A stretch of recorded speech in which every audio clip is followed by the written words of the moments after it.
Hello everyone, welcome to Mukul Maurya World Vlog.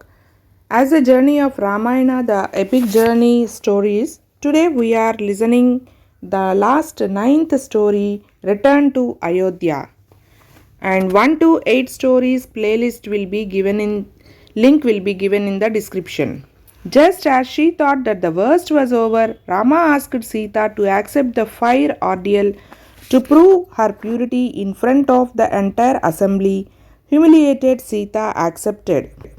As Sita stepped onto the fire, everyone witnessed a miracle. Sita was completely unharmed. Flowers rained upon her from heaven. Rama, Lakshman, and the entire assembly bowed humbly before her. Soon they were on their way back to Ayodhya. Vibhishana made arrangements for them to go back on the flying chariot. Hanuman stayed with Rama from then on, and along with Rama, Sita, and Lakshman, Hanuman climbed on to the flying chariot to Ayodhya.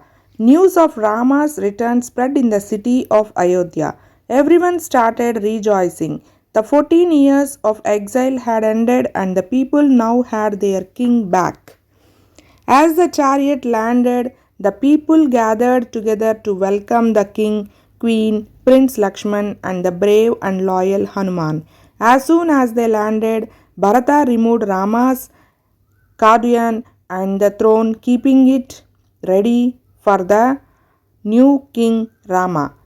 King Rama's reign was the most peaceful and happiest the kingdom had ever seen. As several years passed, Rama found out that the people of Ayodhya condemned the fact that he took Sita back after her long absence.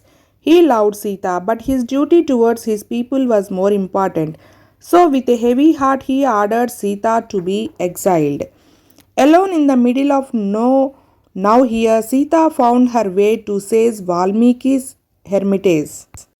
When Valmiki found out who she was, he took her to stay at the hermitage, and there she remained and gave birth to two sons. They were blessed by all the sages and ascetics who lived there. Valmiki named them Love and Kush.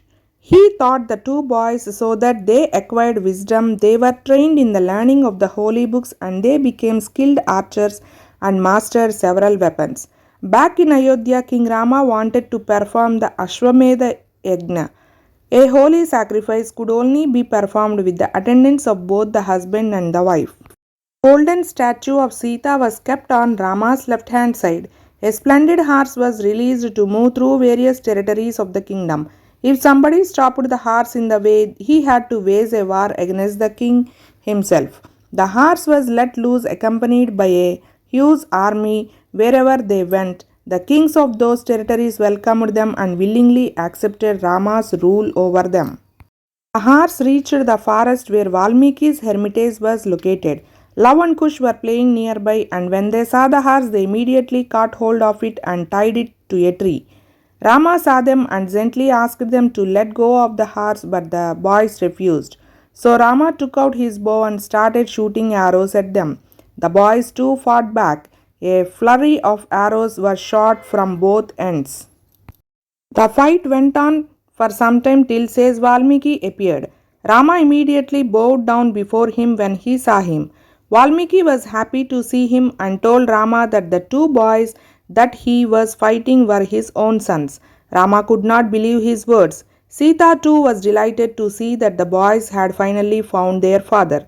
At the sight of Sita, Rama was overcome with emotion.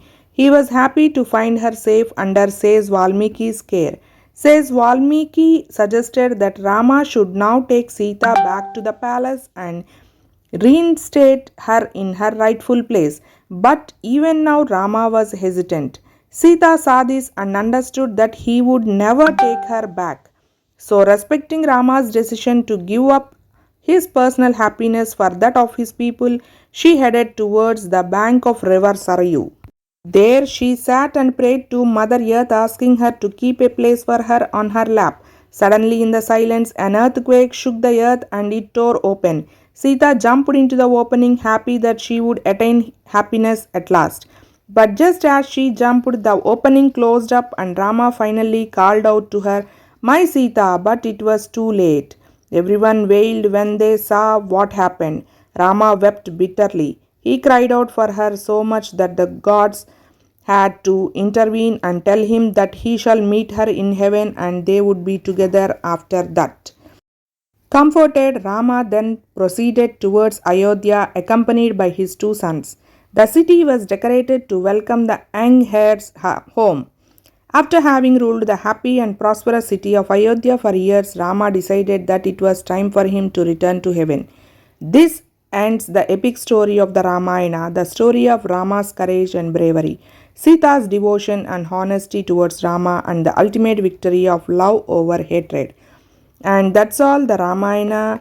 Here the epic journey ends, and next we will start Mahabharata episodes and continue watching. Like, share and subscribe. Thanks for watching.